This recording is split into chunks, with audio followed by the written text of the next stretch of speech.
What's up, everybody? Welcome back to Three Guys with Mike. I'm Little Man, joined by William here. And we're going to go ahead and talk about the NFL this past weekend, Week 5. We have 5 specific games, I believe, that we're going to talk about. Yeah.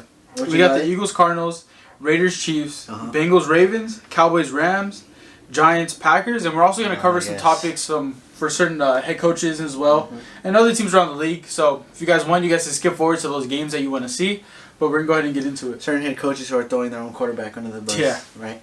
But before that, you guys know what to do. Please like, subscribe, shout us out. We appreciate all the love once again. The likes, comments, whatever kind of love you guys show us. We really deeply appreciate it. Now let's get into the video. Tied up by Green. Throws it back up top. James puts up the 3. Oh, it's gone! LeBron James from downtown! First game we're going to get into is the Monday Night Football game. The Chiefs and the Raiders in Arrowhead Stadium.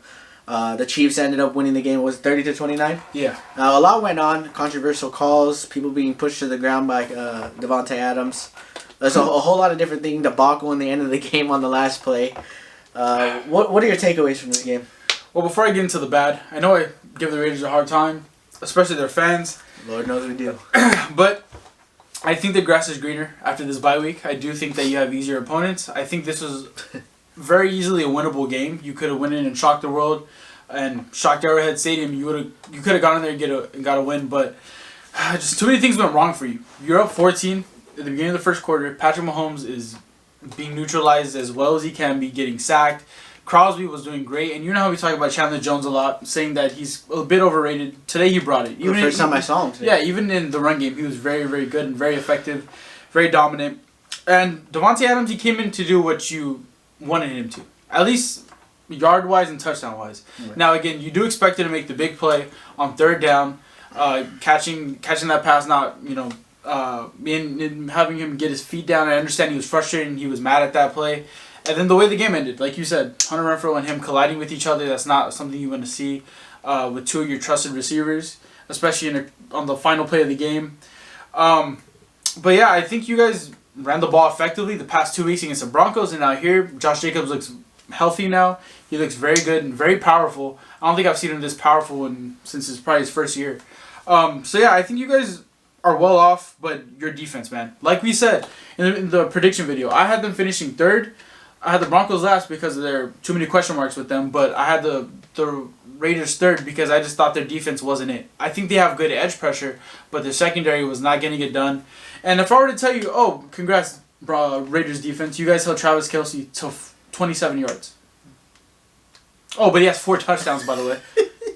So it's like when you have a guy only being effective when it comes to the red zone and the goal line, that's not a good thing either. You're leaving him uncovered in the most important plays of the game. So that's something that has to be addressed with your defense. Along with it, Davante Adams, again, he probably doesn't care about what normal fans think about respecting him, but I feel like tonight we lost a little bit of respect. Again, I'm very high on him. I still think he's the number 1 receiver in the NFL, but you come in, you're mad at yourself, you kind of mess up those last 2 plays. I understand you're mad at yourself, but don't take it on the camera, guy. I understand he walked in front of you.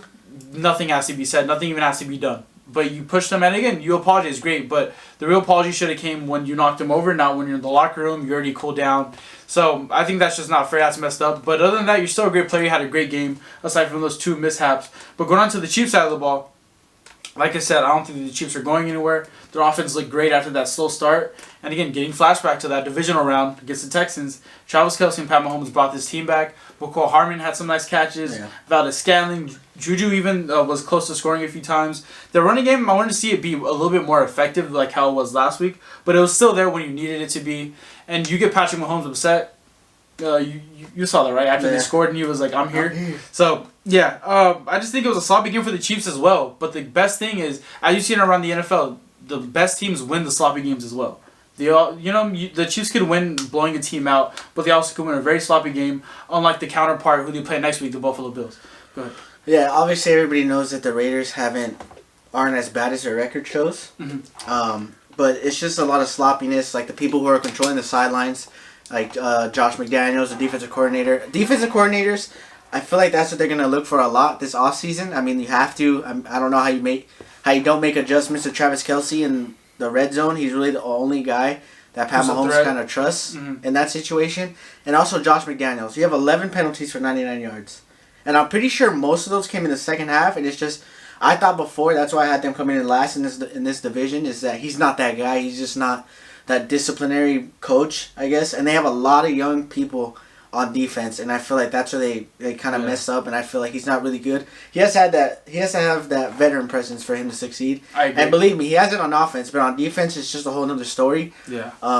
It's just a lot of things going wrong, and I don't know. A lot of people think that they can go on a run to end the season. It's just they might be too deep. I don't know. I think they can. I think if you look at the AFC, it's not as strong as we thought. Yeah. Right? It isn't as strong. It isn't as packed when it gets to that wild card spot. But I think they're gonna have to play a game just like this, minus those few mistakes in the biggest parts of the game. But they look really impressive. And again, you have that offensive line who's coming together a little bit. Mm-hmm. It's not the best at pass pro, but they're very good at run blocking. And Josh Jacobs had 150 yards this week. Very, very good, very effective, a powerful runner. He's gonna punish people, especially when it gets later on in the year, when it gets colder, rainier, whatever. I understand that they play in a dome, but they also have opponents that play outside. So I think the grass is greener, but you just have to fix it. Derek Carr looked very good, but it just wasn't enough to beat the Chiefs. And again, I mean, no one's really going to talk about how he played today when you have Patrick Mahomes throwing 4 touchdowns on the other side. But yeah, and the Chris Jones penalty, oh man, I've never seen a momentum shift that big. Like Arrowhead was booing for 5 straight minutes, and it was just... They were going on. They were upset. And again, I agree with them. I don't know how you make that call. That took away the Chiefs and their fumble. They could have gotten the ball right there and scored again. Who would have thought that Tom Brady call yesterday could have been worse. Something beat it. Yeah, something might have beat it to some people. Yeah. But like I said, Chiefs are the top dogs. And any more thoughts on this game? No. Okay. The Chiefs have a big matchup next week. Yeah. Going on to the next game, we have kind of the surprise game of the week. We have the Giants and the Packers. Going on in England. Did you watch the whole game? You woke up for the whole game or no? I believe I woke up right when they started the comeback, when they scored their first touchdown. Oh, okay. I woke up like right as kickoff happened. This game was very surprising to me. And again, I did text Aaron and I even said, I'm like, are the Packers back? Right before the half. Yeah, right before halftime, I was like, are the Packers back? Their offense was clicking. They looked very good. I responded with something like that because I thought they were too. I agree, yeah. They looked very, very well. Dobbs was getting open. Lazard was getting open. You were running the ball pretty decently. Cobb was having a game. But you fizzle out in the second half, and that's something that you kind of have to blame on Aaron Rodgers. And again, I know he's one of the best quarterbacks in the NFL. He missed too many opportunities in that game. He was way too passive, I feel, at times. And then also at times he was missing the key throws, like to Cobb in the end zone. And I feel like Aaron Rodgers has to be better. And like he said in the press conference against the Patriots, we can't win this way. And again, him meaning sloppy games and they sneaking out against really a team that shouldn't even beat you. But yeah, they're not sustainable. But I'm kind of looking at the Giants in this game. Again, this is a tough opponent. This is a tough team, so I give the Packers a little bit of slack. But the thing is that the Giants, to me, are actually not contenders, but they are a team that could really make some noise in the playoffs. And what I mean by that, you have an offensive line. Again, they're not the best at pass pro, but they're very good at run blocking. You have Saquon, who looks better than ever. You have Daniel Jones, who can run the ball as well. So this team is going to be very, very good in the late game. In the later part of the season. And then yeah, your defense is also very serviceable. I'm not saying that they're top 10, but they're they're serviceable and they can get the job done. Brian Dable looks very, very impressive, and I really would have never thought this. And the only loss is to a division opponent in primetime against the Cowboys, who also look very good. So, yeah, I'm very surprised by the Giants. And for the Packers, I mean, we know what this is. We know what you guys are for the past 10 years. You guys are a team that's going to win a lot of games. I'm not even going to panic. They're going to be there at the end, but it's all a matter of if they make it to the Super Bowl. So I'm not really worried about them. We all know what this team is. Yeah, I feel like a big turning point for me with the Packers was that when David Bakhtiari was kind of in and out of plays. I think that's when the Giants kind of got most of their pressures. And let's keep in mind, Daboll has created this environment where it's really just been the next man up, and they don't care who they play. They're going to go in there and punch you in the mouth because they believe that they can do that now with him there. Yeah, he's brought that toughness over from Buffalo. I believe they're missing, I'm going to say 6 starters in that game. But by watching the game, you couldn't really tell because that's how good they were playing. The first half was kind of shaky, but in the second half, I really do believe in Evan Neal and Andrew Thomas as tackles. For Daniel Jones, I think they've impressed me a lot more than a lot of people thought they were. And with Saquon, I mean, the really only thing you could say is 2 words, is that he's back. I mean, he looks really good. He looks impressive. And with the Packers, like you said, I wouldn't worry too much. I would worry about the offensive line because they kind of look shaken up a little bit. But to me, that's the only really worry I have. And moving forward, yes, I do believe that both these teams have potential to make the playoffs. Yeah. Going on to the next game. I think it was a very surprising game. Again, to myself, I wasn't surprised, but to the public, I feel like they were very surprised. Eagles and Cardinals. I think that was a game that was very, very close. And again, it wasn't getting as much coverage, meaning the entire full-length game. They were covering the end. Obviously, we know what happened, the missed field goal. But they weren't really covering what was going on between the game. And one thing I have to say about this game is the Eagles, they snuck away with one. And what I mean by this, I think schematically, the Eagles were very sloppy, and it was probably the sloppiest game of the year. But again, like I said, the good teams find a way to win no matter what. But schematically, you were running 8 wide receiver screens to Devontae Smith, who was 170 pounds soaking wet, getting hit. And again, he could take those hits, but I really don't want to put him in that position. A.J. Brown had 3 catches for 30-plus yards in the first drive. He didn't have a single catch after that game, or after that drive for the rest of the game. But I do like how the Eagles battled adversity. What I mean by this is Jason Kelce, the all-pro center, future Hall of Famer, went out before the half. He got injured with an ankle injury. You have Landon Dickerson, who was also hurt. You have Mailata, who was out for the game. You have Volante Maddox, who wasn't playing on defense. And your team was still very good, very technically sound. Jalen Hurts looked very good, not passing the football, but with his legs. Also, no one stopping that QB sneak. They ran the QB sneak about 5 times and converted it every single time. He literally says it if you watch his podcast. Yeah. He literally says that's the most unstoppable play on the goal line. Yes. I would need one yard. Yeah, so I don't know why more teams don't do it like that.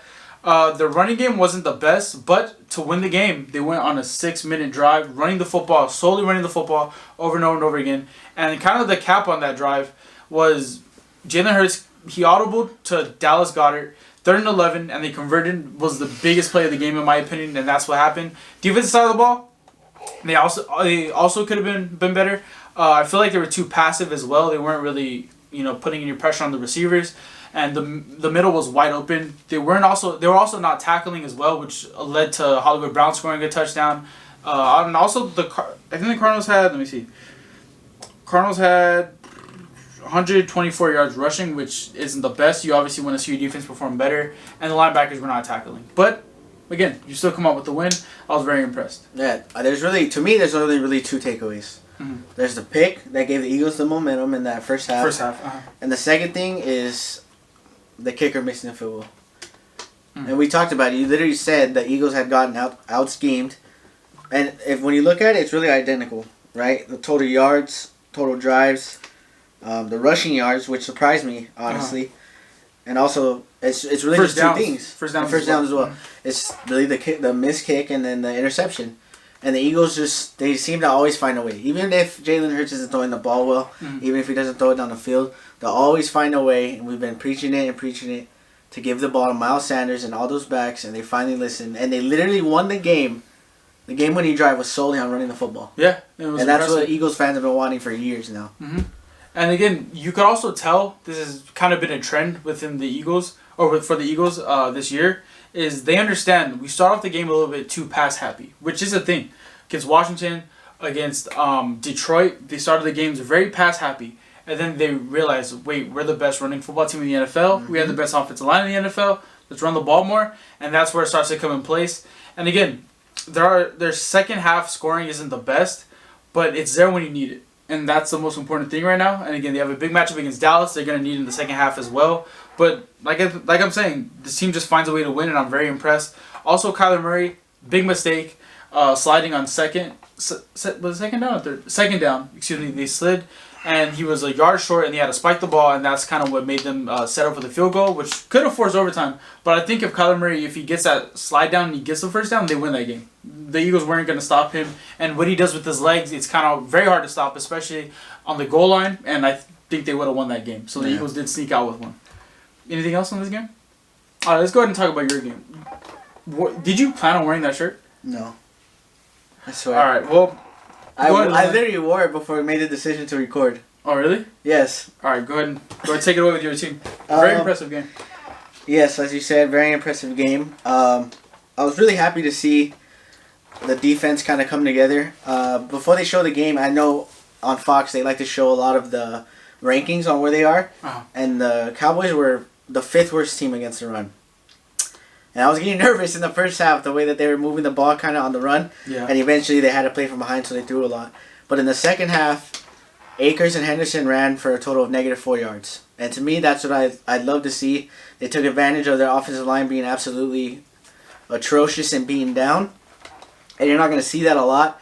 And to me, I think that was the biggest reason why we stopped the run. And Cooper Rush, doing what he did best, was game managing. He only completed 10 passes.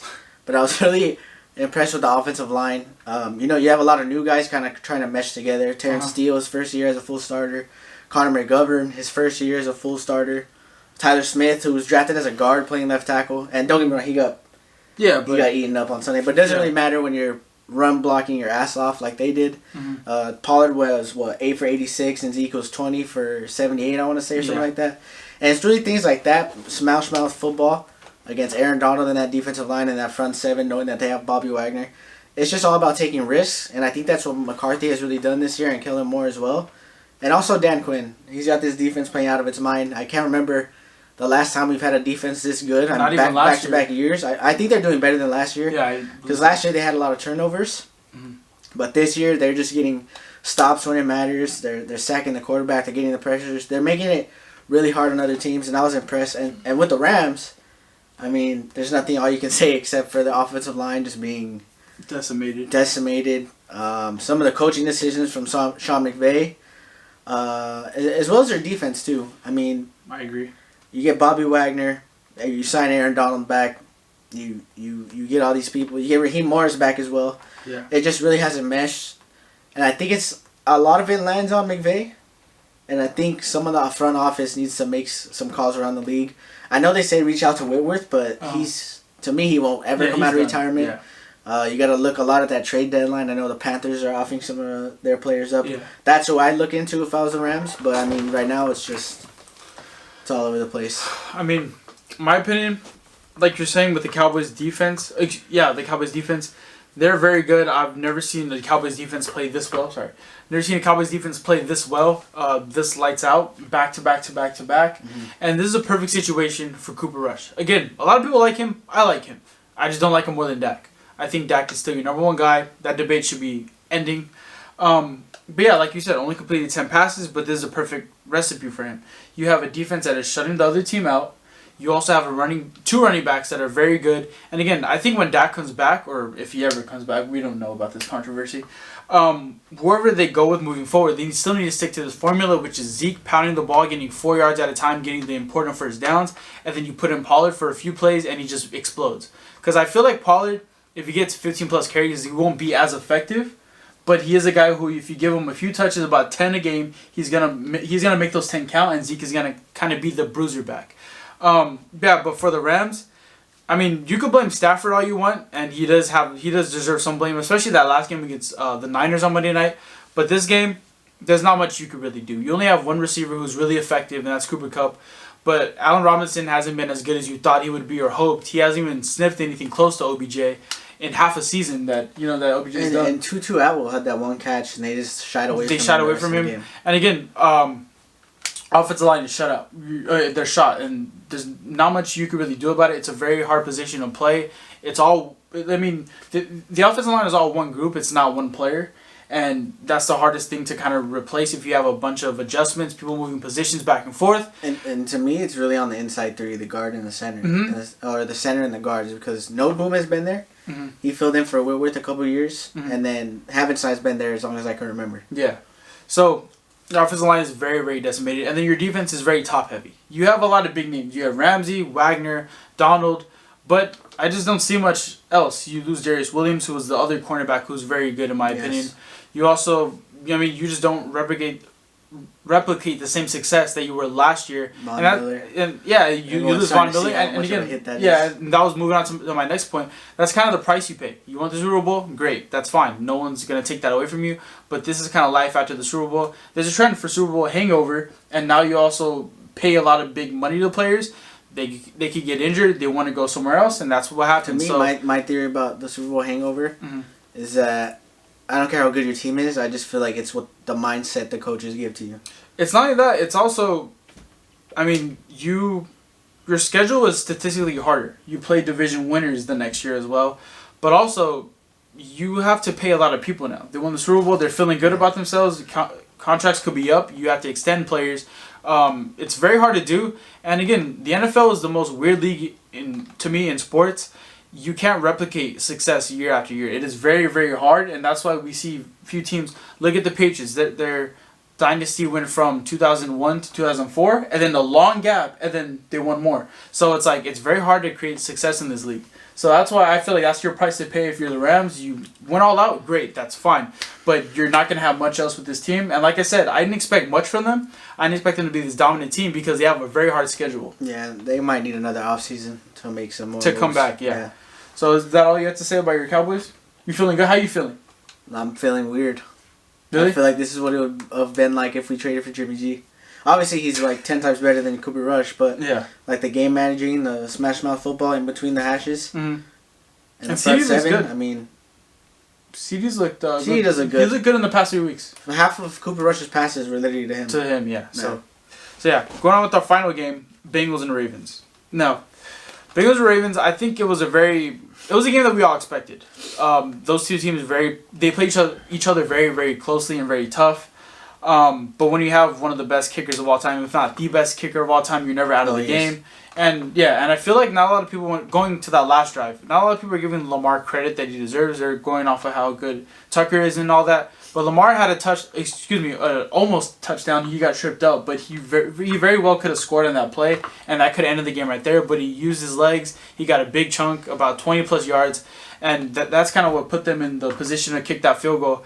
But going on with it, I mean, a very big win for Lamar and this Ravens team.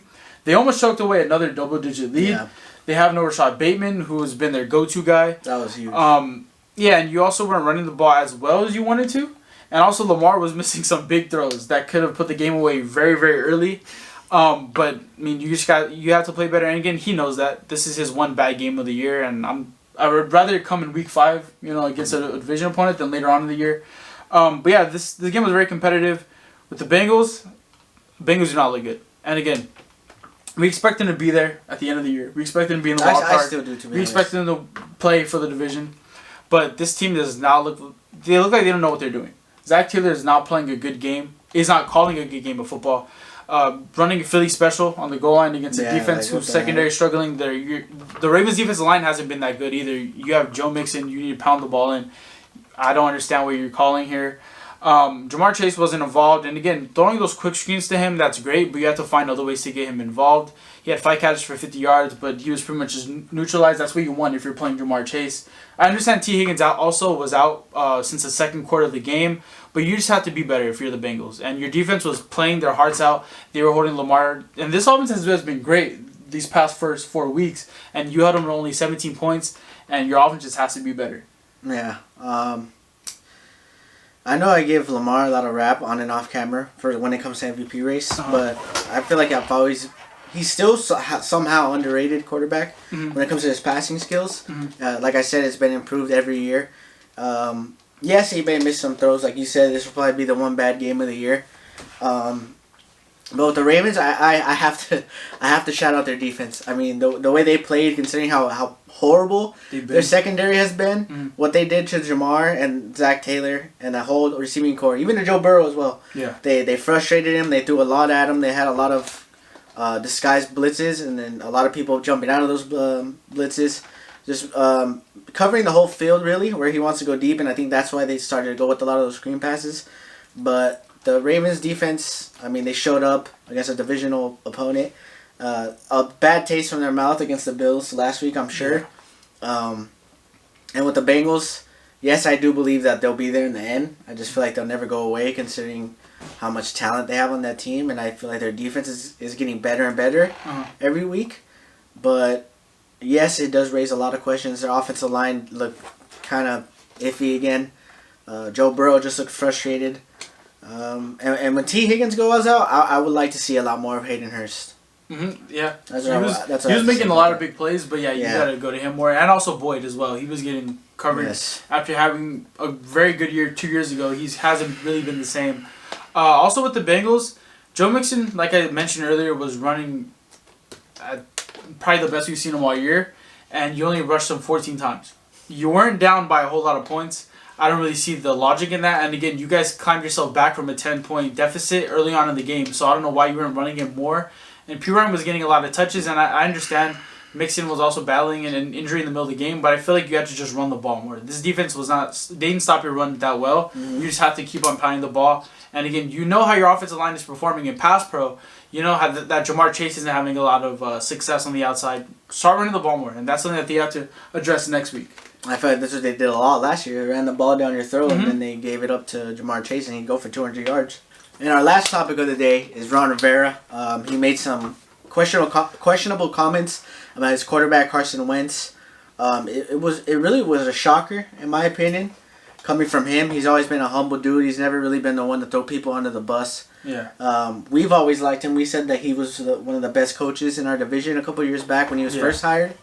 But the comments he made about Wentz were just to me out of line. To do that to your quarterback who's been struggling for these past couple of years, to kind of find a good mental state. I mean, I know it has to be hard for Wentz. I mean, I know he won't come out and say it. Yeah. But to hear all this backlash and just stabs in the back from his own team, and now his own coach is saying stuff like this, it never sits right with me. I just feel like it's a big mistake on his part. I feel like when it comes to Carson Wentz and his past 3 teams, I feel like there's a trend. Obviously, you're not going to go 3 places and, everyone else is the problem. I feel like he does have a problem. But I don't think it's a problem we all think. I don't think he's a locker room cancer. He just isn't the leader that you want your quarterback to be. I think he's very reserved. He's very shy. And that's not his place. And to blame him solely for this, I think that's very unfair. Like I've been saying for the past few months, also, the Colts blaming him for what happened to them last year. Look at them now right now. And what I'm saying is that he had 2 bad games. Yeah, he's not excused from that. But I haven't seen a quarterback this statistically good and get kind of a rep like he's very, very bad. Like he's very he's literally top 5 in passing yards. Yeah, so he's top 5 in passing yards. Delivered 2 very, very good balls for touchdowns in this game. But your defense hasn't been good at all. Your defense is bottom of the league. You don't have much with the running game either, and your offensive line is not as well. And again, I know that Carson Wentz has trouble when it comes to holding onto the ball or when he makes dumb decisions when he's getting sacked. But now he's very. I feel like he's shied away from that. He's not in the grasping. He's not just forcing a ball downfield. And again, this is kind of what you get now. If you take away what makes Carson Wentz, you're going to get a more reserved and more plain player. And I also think that the fourth quarter the last drive on the goal line, your play calling was horrible. You look at them, all 4 plays were just bland stick routes. It's like I feel like you have to move the pocket. As we know, Carson Wentz is one of the best players when it comes to being outside the pocket. You don't give him that opportunity. And again, it's 4th and goal. He has to force that play. It's not like it was a first down or anything. They have to force that play to win the game. You don't give him anything special. I didn't like that play calling. But yeah, also, the question was, what does Ron Rivera feel like separates them from everyone else in that division? He says quarterback. Okay, Cooper Rush completing 10 passes. I don't understand that comparison. Daniel Jones, I think he's doing phenomenal with what they have, and I think that he's doing very good with his legs as well. But I feel like right now Carson Wentz is still outperforming Daniel Jones. Yes. It's just not in the win column. And I think it's just very unfair, and I think it was a very questionable comment.